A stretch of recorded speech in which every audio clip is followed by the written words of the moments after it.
बिस्मिल्लाहिर्रहमानिर्रहीम। दोस्तों, आपकी खिदमत में नई वीडियो के साथ हाज़िर हैं। आज हम बात करेंगे आज सुप्रीम कोर्ट में वज़ीर रेलवे शेख रशीद अहमद की पेशी के हवाले से। लेकिन उससे पहले मेरी आपसे दरख्वास्त है कि आप हमारे चैनल को सब्सक्राइब करें, वीडियो को लाइक करें और उस पर कमेंट्स भी करें।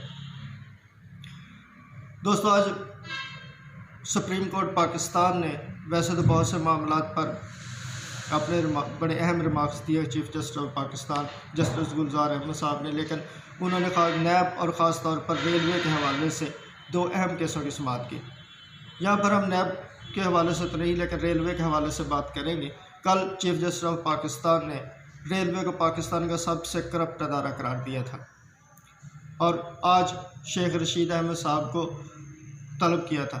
ये हालात की या वक़्त की सितम ज़रीफ़ी कहिए कि ये मामला जो है ये शेख रशीद अहमद से इसका ताल्लुक़ नहीं था। शेख रशीद साहब तो 17 माह पहले वज़ीर रेलवे मुकर्रर हुए, लेकिन उससे पहले वज़ीर रेलवे मुस्लिम लीग नून के ख्वाजा साद रफ़ीक थे और ये जो केस है ये भी उसी मामले से ताल्लुक़ रखता है। दरअसल ये अप्रैल 2018 में उस वक़्त के चीफ जस्टिस मियां साकिब निसार ने आज खुद नोटिस लिया था कि रेलवे का खसारा 60 अरब तक पहुँच गया है। अब यह हालात की सितम ज़रीफ़ी है ना कि उसका जवाब शेख रशीद साहब को देना पड़ा, जो मुस्लिम लीग नून के कट्टर मुखालफिन में शुमार होते हैं। खैर, इस मौके पर चीफ जस्टिस ने जो हमारी रेलवे की सूरत हाल है उसकी बिल्कुल सही और मिसाली तस्वीर कशी की। उन्होंने कहा कि ये 18वीं सदी जो ज़ाब्तों और रसूलों के तहत कवानीन के तहत अदारा चलाया जा रहा है और आज भी पर्ची सिस्टम ना तो रेलवे के पास ट्रैक है, ना ही सिग्नल है, ना ही कोई ऐसा सिस्टम है जिसको अपग्रेड किया जा सके। उन्होंने इस दौरान एक जो अहम बात कही वो ये थी कि वो पाकिस्तान की ब्यूरोक्रेसी पर अदम एतमाद का इजहार था। उन्होंने शेख रशीद अहमद से कहा कि ये रेलवे अब बाबुओं से नहीं चलने वाली, वो सिर्फ सीटें गर्म करते हैं, मतलब जो ऑफिस में बैठते थे अब प्रोफेशनल लोगों को लेके आए। अगर देखा जाए तो ये बहुत अहम बात है कि दुनिया पिछले 30-35 साल में गवर्नेंस के हवाले से बहुत आगे चली गई है। अब ऐसी ब्यूरोक्रेसी के ज़रिए मुल्कों को चलाना तकरीबन मतरूक हो चुका है। लेकिन पाकिस्तान में वही DMG ग्रुप जिसके ज़रिए मुल्क को चलाने की कोशिश की जाती है, वही ब्यूरोक्रेसी जिसका ताल्लुक़ कदीम नौबादियाती निज़ाम से है कि लोगों को, अदारों को कैसे कंट्रोल करना है और उनको कैसे यरगमाल बना के रखना है।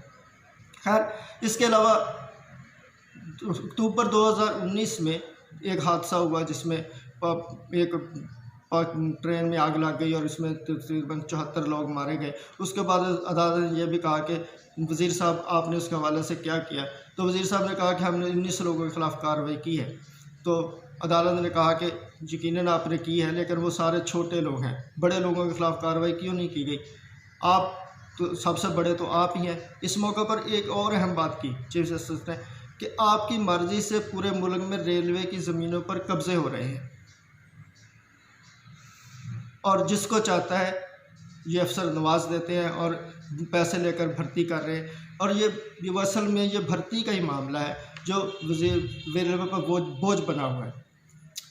रेलवे की इतनी कैपेसिटी नहीं है, रेलवे के इतने वसाइल नहीं है जितने उसमें भर्ती कर ली गई है। ये वजह कि ये इदारा पाकिस्तान का सफ़ेद हाथी बन चुका है और अरबों रुपये इस पर सालाना ज़ाया कर दिए जाते हैं। खैर, चीफ जस्टिस साहब ने कहा कि आपको इस मौके पर इस्तीफ़ा देना चाहिए था। शेख रशीद साहब बोले कि अगर आप कहते हैं तो मैं अब इस्तीफ़ा देने के लिए तैयार हूँ, लेकिन अदालत ने इस पर दरगुजर किया। उसके बाद अदालत ने जो अहम अहकामात जारी किए उनमें से एक तो ये है कि ये बिज़नेस प्लान दिया जाए और वो भी 2 हफ्तों में कि आप रेलवे को कैसे मुनाफा बख्श अदारे में तब्दील करेंगे। इस हुक्म से ज़ाहिर होता है कि अब शेख रशीद साहब की अदालत में आना जाना लगा रहेगा और कब कोई नाजुक मौका आ जाए तो शेख साहब को अपनी वजारत से हाथ धोना पड़े, इससे ये कोई बईद बात नहीं है।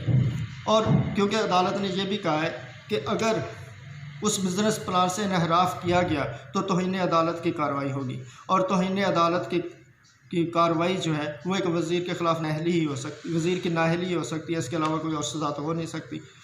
बहरहाल शेख रशीद अहमद साहब के सर पर एक तलवार लटक गई है, जिसका वो देखें कब तक और कैसे बचते हैं। दूसरा उन्होंने कहा कि ML1 मनसूबा और कराची के सर्कुलर रेलवे। ML मनसूबे पर शेख साहब ने अपने ही वज़ीर के काबीना की शिकायत लगा दी। असद उमर साहब जो मिनिस्टर है प्लानिंग और डेवलपमेंट के, वो उसकी मंजूरी नहीं दे रहे, ना उसकी टेंडरिंग हो रही है। तो इस पर सुप्रीम कोर्ट ने अगली पेशी पर असद उमर और उनके सेक्रेटरी को भी तलब कर लिया। उससे अगला मनसूबा सर्कुलर रेलवे है कराची का। अदालत ने कहा है कि उसका 6 किलोमीटर का हिस्सा 2 हफ्तों में ही साफ़ कराया जाए उसके रास्ते को, और इसकी क्लियरेंस ली जाए। अब ये दोनों मनसूबे जो हैं ML1 और सर्कुलर रेलवे कराची, ये दोनों CPEC से ताल्लुक़ रखते हैं और चीनी कंपनियों और चीनी हुकूमत का रवैया ये है कि CPEC के तहत जो मनसूबे हैं उन्हें किसी किस्म की डिस्टर्बेंस का सामना ना करना पड़े, ना इंतज़ामी सतह पर और ना अदालती सतह पर। आपको याद होगा जो CPEC अथॉरिटी बनाई गई, उनके इक़दाम को भी अदालत से इम्यूनिटी दी गई कि उनके ख़िलाफ़ अदालत में कोई केस नहीं चल सकता, उनके इक़दाम को चैलेंज नहीं किया जा सकता। अब देखते हैं कि ये शेख रशीद अहमद के साथ साथ पाकिस्तान की हुकूमत का भी इम्तिहान है कि वो इन दोनों मामलात को जो CPEC से ताल्लुक़ रखते हैं, इनको अदालत में कैसे डील करते हैं। वैसे तो इस हुकूमत का रिकॉर्ड जो है अदालत में मामलात को डील करने के हवाले से वो कोई इतना अच्छा नहीं है, लेकिन हम तवक्को रखते हैं कि ऐसा नहीं हो, अब ऐसा नहीं होगा, बल्कि मामलात अच्छे तरीके से निभाए जाएंगे। दूसरी बात यह है कि जो बिज़नेस प्लान है तलब किया गया है, तो जाते जाते ये भी कह देना कि इस रेलवे के बिज़नेस से और भी बहुत से अदारों का बिज़नेस वाबस्ता है। आप समझ गए होंगे मैं क्या कहना चाहता हूँ। बहरहाल आज इतना ही काफ़ी है। आप अपने आप का और अपने इर्द गिर्द लोगों का ख्याल रखिएगा।